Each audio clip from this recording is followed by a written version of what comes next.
Hi dears and welcome back to Indo Learning. ഇന്ന് നമ്മൾ 6ാം ക്ലാസ്സിലെ ഇംഗ്ലീഷ് സെക്കൻഡ് യൂണിറ്റിലെ first lesson A Boy Who Harnessed the Wind എന്ന ലെസണിലൂടെയാണ് കടന്നു പോകുന്നത്. ഒരു ഗ്രാമത്തെ പരമദാരിദ്ര്യത്തിൽ നിന്നും ബുദ്ധിമുട്ടുകളിൽ നിന്നും രക്ഷിച്ച വില്യം എന്ന ഒരു അസാധാരണ ബാലന്റെ കഥയാണിത്. ഈ കഥയുടെ പേരാണ് The Boy Who Harnessed the Wind. Boy എന്നാൽ ആൺകുട്ടി, ഹാർനസ്ഡ് എന്നാൽ യൂസ്ഡ് ഉപയോഗിച്ച, വിൻഡ് കാറ്റ്, കാറ്റിനെ ഉപയോഗിച്ച ആൺകുട്ടി, അതായത് കാറ്റിന്റെ ശക്തിയെ ഉപയോഗിച്ച ആൺകുട്ടി എന്നാണ് ഇത് അർത്ഥമാക്കുന്നത്. This story is written by William Kakwaba and Brian Miller. William കാക്വാബയും ബ്രയാൻ മീലറും ചേർന്നെഴുതിയ കഥയാണിത്. Here is a story about a young boy who made an invention that saved his village from hunger. Invention എന്നാൽ കണ്ടുപിടുത്തം, hunger വിശപ്പ്, തന്റെ ഗ്രാമത്തെ വിശപ്പിൽ നിന്നും രക്ഷിച്ച ഒരു കണ്ടുപിടുത്തം നടത്തിയ ഒരു ബാലന്റെ കഥയാണിത്. The main character of this story is William. ഈ കഥയിലെ പ്രധാന കഥാപാത്രം വില്യം എന്ന ഒരു കൊച്ചു ബാലനാണ്. In a small village in Malawi, a poor country in Africa. Malawi എന്നത് ഒരു രാജ്യമാണ്. എവിടെയുള്ള രാജ്യമാണെന്ന് നോക്കൂ. A poor country in Africa. ആഫ്രിക്കയിലെ ഒരു ദരിദ്ര രാജ്യമായ മലാവിയിലെ ഒരു ചെറിയ ഗ്രാമത്തിൽ പീപ്പിൾ ഹാഡ് നോ മണി. ജനങ്ങളുടെ കയ്യിൽ പണമുണ്ടായിരുന്നില്ല. For lighting their homes. അവരുടെ വീടുകളിൽ വെളിച്ചം തെളിയിക്കുന്നതിന്.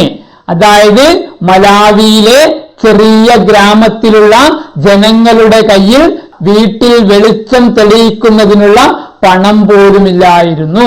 സോ ദ വില്ലേജേഴ്സ്, അതുകൊണ്ട് ഗ്രാമീണർ എങ്ങനെയുള്ളവരാണെന്ന് നോക്കൂ. മോസ്റ്റ് ഓഫ് ദം, അവരിൽ അധികവും സ്മോൾ ഫാമേഴ്സ്, ചെറുകിട കർഷകരായിരുന്നു. അപ്പോൾ അതുകൊണ്ട് ഗ്രാമീണർ വെന്റ് ടു ബെഡ്, ഉറങ്ങാൻ പോയി. as soon as night fell എന്നാൽ രാത്രിയായ ഉടനെ, അതായത് ഇരുട്ടാകുമ്പോൾ അവർ ഉറങ്ങാൻ പോയി. വൈ, എന്തുകൊണ്ടാണ് കൂട്ടുകാരെ? Yes, they had no money for lighting their homes. but for William, എന്നാൽ നമ്മുടെ കഥാനായകനായ വില്യമിന് a young boy. വില്യം ആരാണ്? a young boy, ചെറിയ കുട്ടിയായ വില്യമിന് ഡാർക്ക്നെസ് എന്നാൽ ഇരുട്ട്. Darkness was the time for dreams. Time for dreams എന്നാൽ സ്വപ്നങ്ങളുടെ സമയം. എന്നാൽ വില്യമിന് ഇരുട്ട് സ്വപ്നങ്ങളുടെ സമയമായിരുന്നു. ഹി ഡ്രീംഡ് എന്നാൽ സ്വപ്നം കണ്ടു. He dreamed of putting together എന്നാൽ കൂട്ടിച്ചേർക്കുന്നത്. He dreamed of putting together things, സാധനങ്ങൾ കൂട്ടിച്ചേർക്കുന്നതും. ആൻഡ് ടേക്കിംഗ് എപ്പാർട്ട് എന്നാൽ വേർപെടുത്തുന്നത്. ആൻഡ് ടേക്കിംഗ് ദം എപ്പാർട്ട്, അവ വേർപെടുത്തുന്നതും അവൻ സ്വപ്നം കണ്ടു.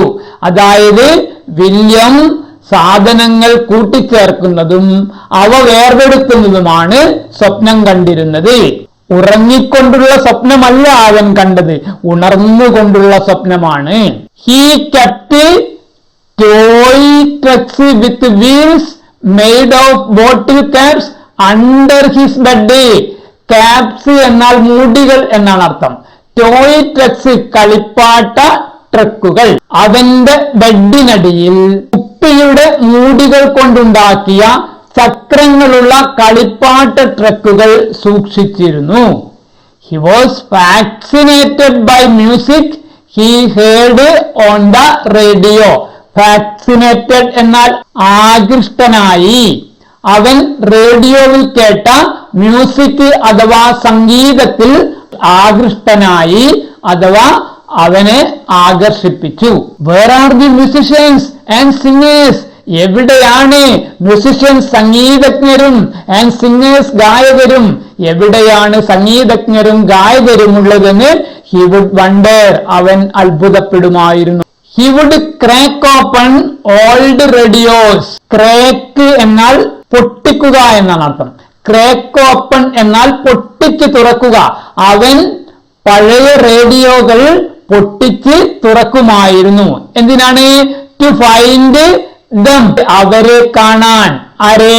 സംഗീതജ്ഞരെയും ഗായകരെയും കാണാൻ അവന്റെ വീട്ടിലെ പഴയ റേഡിയോകൾ അവൻ പൊട്ടിച്ച് തുറക്കുമായിരുന്നു. ആസ് ഹി ലേ അവേക്ക്, അവേക്ക് എന്നാൽ ഉണർന്ന, ലേ എന്നാൽ കിടന്നു എന്നാണ് അർത്ഥം. ലൈ കിടക്കുക, ലേ കിടന്നു.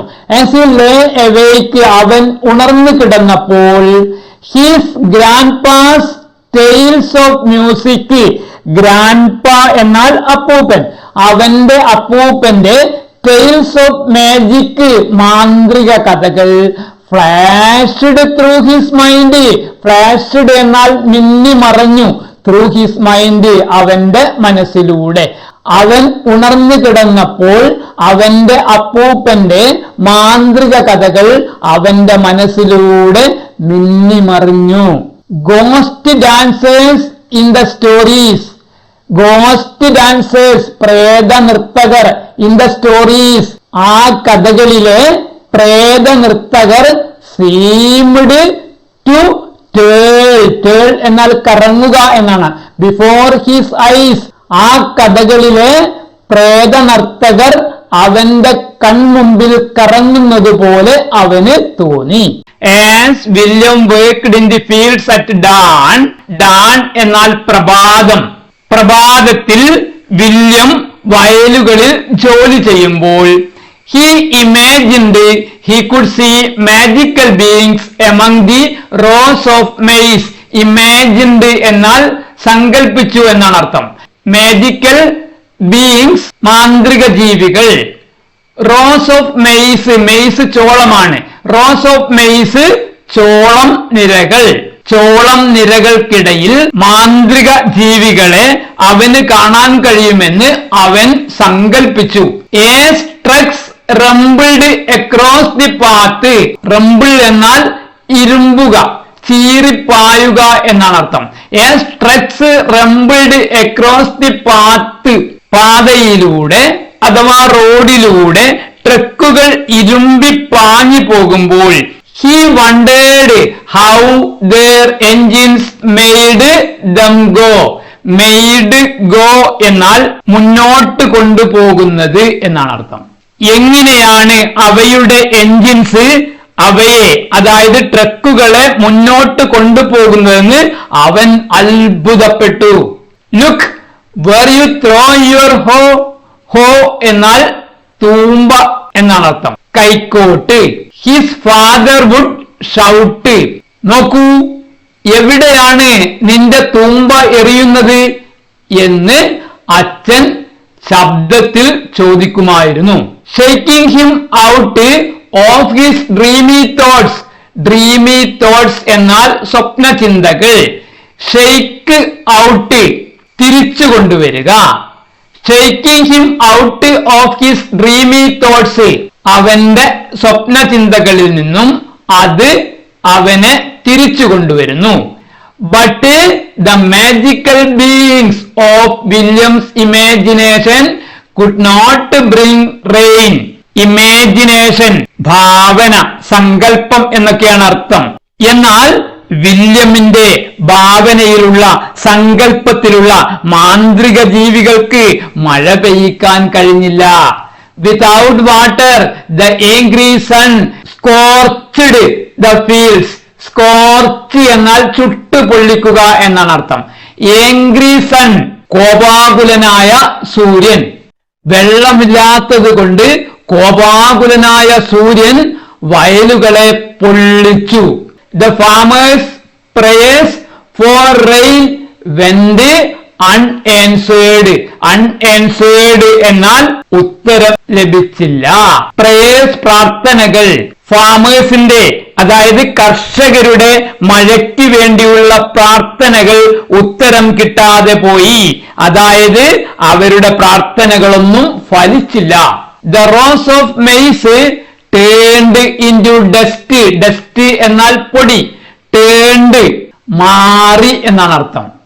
ചോളനിരകളൊക്കെ പൊടിയായി മാറി. അതായത് മഴയോ വെള്ളമോ ഒന്നുമില്ലാത്തതിനാൽ ഉണങ്ങി ചോളനിരകളെല്ലാം പൊടിയായി മാറി. Without food Malawi began to starve. Starve എന്നാൽ പട്ടിണി കിടക്കുക എന്നാണ് അർത്ഥം. അങ്ങനെ ഭക്ഷണമില്ലാതെ മലാവി അതായത് മലാവിയിലെ ആളുകൾ പട്ടിണി കിടക്കാൻ തുടങ്ങി. Soon William's father gathered the children and said. ഉടനെ വില്യംസിന്റെ അച്ഛൻ കുട്ടികളെയെല്ലാം ഒരുമിച്ച് ചേർത്ത് പറഞ്ഞു. എന്താ പറഞ്ഞത്? From now on. From now on എന്നാൽ ഇനി മുതൽ. Eat only 1 meal per day. ഒരു ദിവസം ഒരു നേരത്തെ ഭക്ഷണം മാത്രമേ ഉള്ളൂ. Make it last. അത് അങ്ങനെ നിലനിൽക്കട്ടെ എന്നും അവരോട് പറഞ്ഞു. In the evenings they sat around the lantern and ate their handful of food. വൈകുന്നേരങ്ങളിൽ അവർ ഒരു വിളക്കിന് ചുറ്റുമിരുന്ന് ഒരു പിടി ഭക്ഷണം കഴിച്ചു. അതായത് ഒരു കൈപ്പിടി, കയ്യിലൊതുങ്ങുന്ന ഭക്ഷണമാണ് അവർ ഒരു നേരം കഴിച്ചത്. Watching hungry people pass like spirits along the roads. Spirits എന്നാൽ ആത്മാക്കൾ എന്നാണ് അർത്ഥം. ഹംഗ്രി പീപ്പിൾ വിശക്കുന്ന ആളുകൾ. വിശക്കുന്ന ആളുകൾ റോഡുകളിലൂടെ ആത്മാക്കളെ പോലെ കടന്നു പോകുന്നത് നോക്കിക്കൊണ്ടാണ് അവർ ഭക്ഷണം കഴിച്ചത്. Money also disappeared with the rain. Disappeared എന്നാൽ അപ്രത്യക്ഷമായി, ഇല്ലാതായി എന്നാണ് അർത്ഥം. വിത്ത് ദി റെയിൻ മഴയോടൊപ്പം, മണി അഥവാ പണം കൂടി അപ്രത്യക്ഷമായി അഥവാ ഇല്ലാതായി. Only a few lucky children could go to school. Lucky children എന്നാൽ ഭാഗ്യവാന്മാരായ കുട്ടികൾ. ഭാഗ്യവാന്മാരായ കുറച്ച് കുട്ടികൾക്ക് മാത്രമേ സ്കൂളിൽ പോകാൻ കഴിഞ്ഞുള്ളൂ. William was one of the dropouts. Dropouts എന്നാൽ പഠനം ഉപേക്ഷിക്കുന്നവർ, പഠനം നിർത്തുന്നവർ എന്നാണ് അർത്ഥം. വില്യം പഠനം ഉപേക്ഷിച്ചവരിൽ ഒരാളായിരുന്നു. 4 weeks he sulked under a mango tree. സൽക്കഡ് എന്നാൽ മുഖം കറുപ്പിച്ചു എന്നാണ് അർത്ഥം. മാവിന്റെ ചുവട്ടിൽ ആഴ്ചകളോളം അവൻ മുഖം കറുപ്പിച്ച്, മുഖം വീർപ്പിച്ചിരുന്നു. Then he remembered a library down the road. Down the road means near the road എന്നാണ് അർത്ഥം. റിമെമ്പേർഡ് ഓർത്തു. റോഡരികിലുള്ള ഒരു ലൈബ്രറിയെ കുറിച്ച് പിന്നീട് അവൻ ഓർത്തു. In the library he found science books filled with brilliant pictures. Brilliant എന്നാൽ യഥാർത്ഥത്തിൽ മികച്ച എന്നാണ് അർത്ഥം. എന്നാൽ ഇവിടെ മനോഹരമായ എന്നാണ് അർത്ഥം. സയൻസ് ബുക്സ് ശാസ്ത്ര പുസ്തകങ്ങൾ. മനോഹരമായ ചിത്രങ്ങൾ നിറഞ്ഞ ശാസ്ത്ര പുസ്തകങ്ങൾ ലൈബ്രറിയിൽ അവൻ കണ്ടെത്തി. With some difficulty he started reading. Difficulty എന്നാൽ ബുദ്ധിമുട്ട് എന്നാണ് അർത്ഥം. With some difficulty he started reading. അല്പം ബുദ്ധിമുട്ടോടുകൂടി അവൻ വായന തുടങ്ങി. Soon he learned how engines moved the big trucks and how radios pulled music from the sky. Moved ചലിപ്പിച്ചു എന്നാണ് അർത്ഥം. ബിഗ് ട്രക്സ് വലിയ ട്രക്കുകൾ. പുൾഡ് എന്നാൽ ഇവിടെ അർത്ഥം പിടിച്ചെടുക്കുക എന്നാണ് അർത്ഥം. വലിയ ട്രക്കുകളെ എങ്ങനെയാണ് എഞ്ചിൻ ചലിപ്പിക്കുന്നതെന്നും എങ്ങനെ റേഡിയോ ആകാശത്തിൽ നിന്നും സംഗീതത്തെ പിടിച്ചെടുക്കുന്നതെന്നും അവൻ പെട്ടെന്ന് പഠിച്ചു അഥവാ പെട്ടെന്ന് മനസ്സിലാക്കി.